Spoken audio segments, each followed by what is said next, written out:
Salut tout le monde, c'est Xavier, bienvenue sur Watch Mojo français. Aujourd'hui on se retrouve pour le top 10 des combats de boss les plus difficiles de l'année 2023. Attention, il y aura des spoilers et des game over.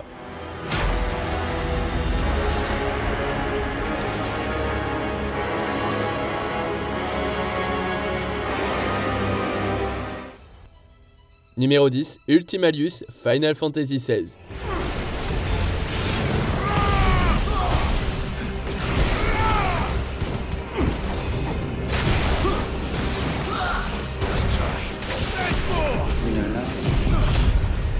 Tout d'abord, il faut dire que la majorité des boss du monde de Valisthea ne sont pas trop difficiles, mais Ultima fait exception à la règle. Le combat en plusieurs phases dure plus d'une heure et comprend un combat de kaiju. La dernière phase est cependant la plus difficile car Ultimalius déclenche des attaques sans fin qui couvrent l'ensemble de l'arène de dégâts élémentaires.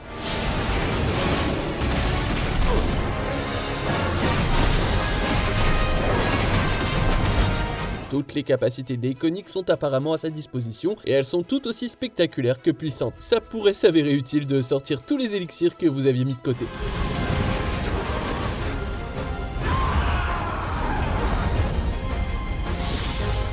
Numéro 9, The Hunter, Dead Space.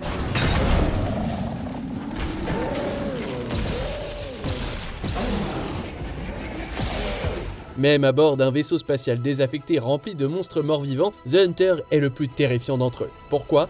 Parce qu'il ne meurt jamais. Fidèle à son nom, ce chasseur poursuivra Isaac sans relâche à travers l'Ishimura.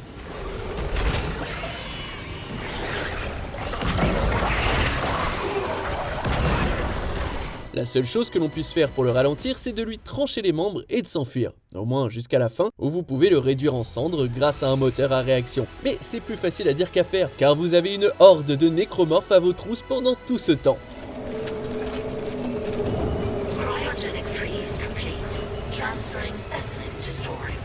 Numéro 8, Ogdo Bogdo et Rejeton d'Ogdo, Star Wars Jedi Survivor.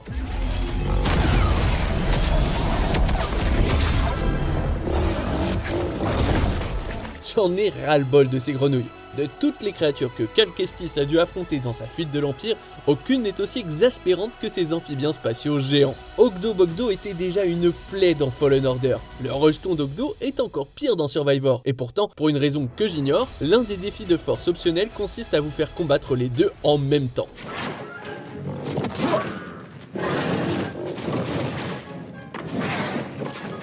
Et oui, ils balancent des attaques de langue sans cesse. Rien ne donne autant envie de passer du côté obscur que ces deux-là.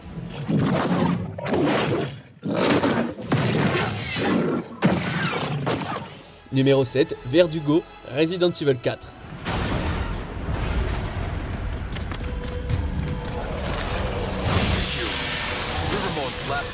Léon Kennedy et son étonnante chevelure peuvent s'attaquer à la plupart des choses qui se présentent à lui, mais ce monstre a failli le tuer. Cette création de Ramon Salazar est connue pour une chose et pour une seule, être sacrément difficile à tuer.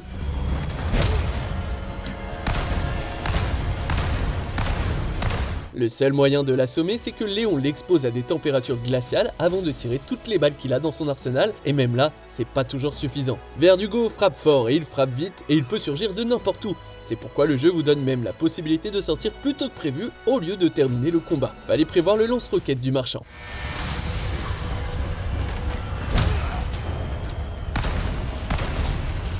Numéro 6, Lu Bu Wolong Fallen Dynasty.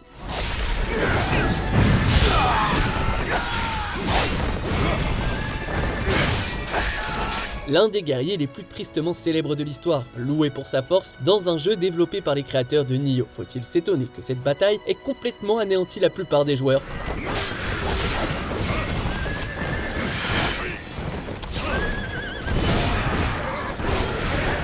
Bien qu'il ne soit qu'un simple mortel, Lu est sans doute plus puissant que n'importe lequel des monstres qui peuplent ce jeu de Dark Fantasy inspiré du wuxia. Je sais pas si Lu Bu est plus mortel à cheval ou pas, tout ce que je sais, c'est qu'avec un arc et une hallebarde, il a transformé ce combat de boss en un véritable carnage.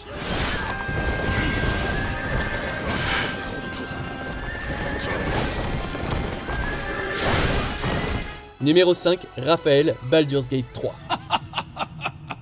Then hope dies today. Il y a des démons, il y a des créatures de l'enfer, mais une seule créature dans ce monde de donjons et de dragons a le charme satanique de s'appeler vraiment le diable. Tapis dans l'ombre, concluant des marchés et s'assurant des âmes, Raphaël est la quintessence de la figure luciférienne. Si les joueurs décident de l'affronter dans sa maison de l'espoir, préparez-vous, car Raphaël sait comment donner des coups de griffe.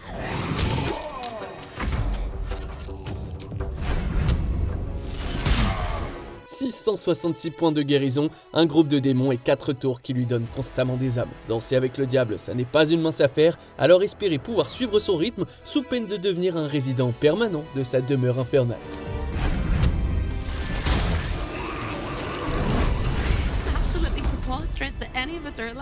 Numéro 4, Eviterno, le premier des pénitents, Blasphemous 2.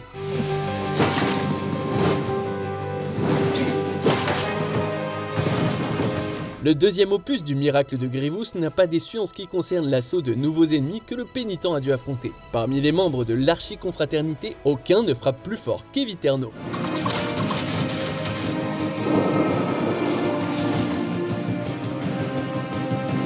Il a beau prendre de l'âge, dès qu'il tient son épée en main, il devient si puissant qu'il éclipse même le boss secret du jeu. Des mouvements de balancier qui peuvent occuper tout l'écran, des schémas d'attaque qui vous tiendront constamment en haleine, vaincre cette ancienne sentinelle est le plus grand défi de Blasphemous.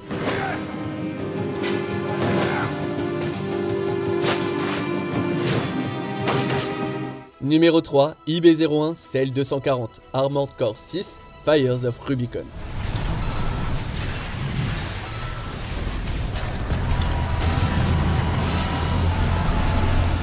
Quelle que soit la qualité de votre équipement, quelle que soit la puissance de votre mecha, vous risquez d'avoir un réveil brutal lorsque vous vous mesurerez à cet engin autonome. Remplaçant les balles par de l'énergie corallienne, cet ennemi est rapide comme l'éclair, équipé de 2 lames laser et vous bombarde de radiation rouge jusqu'à ce que votre unité soit réduite à l'état de ferraille.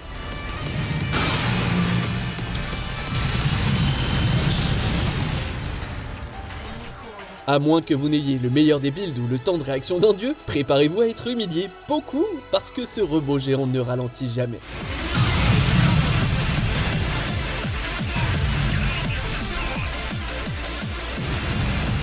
Numéro 2, Vid Octopath Traveler 2.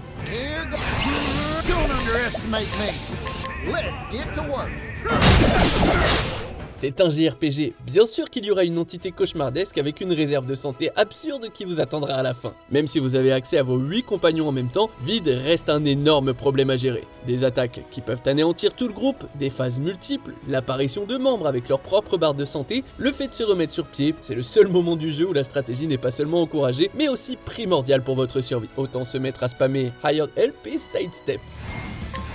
I need a helping hand. On arrive presque à la fin. Nous publions de nouvelles vidéos chaque jour, alors avant de continuer, abonnez-vous et activez la petite cloche et les notifications sur téléphone pour ne rien rater. Numéro 1, Laxasia la complète, Lies of P.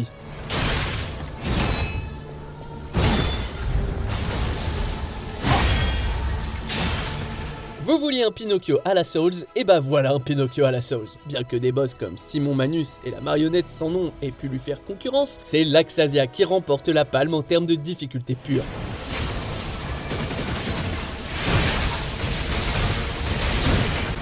Se balader avec une grande épée comme s'il s'agissait d'une plume et effectuer un nombre absurde de combos, c'est déjà assez difficile. Mais lorsqu'elle entre dans sa deuxième phase, elle fait littéralement parler la poudre. Elle se téléporte partout et provoque des éclairs qui s'abattent sur elle, entraînant toutes sortes d'effets de statut. Il n'y a vraiment aucune limite à ses capacités.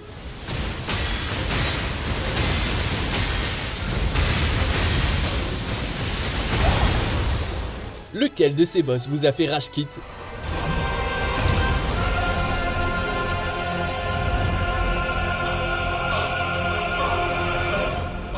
Que pensez-vous de notre sélection? Dites-le moi dans les commentaires et checkez ces autres super vidéos de WatchMojo français.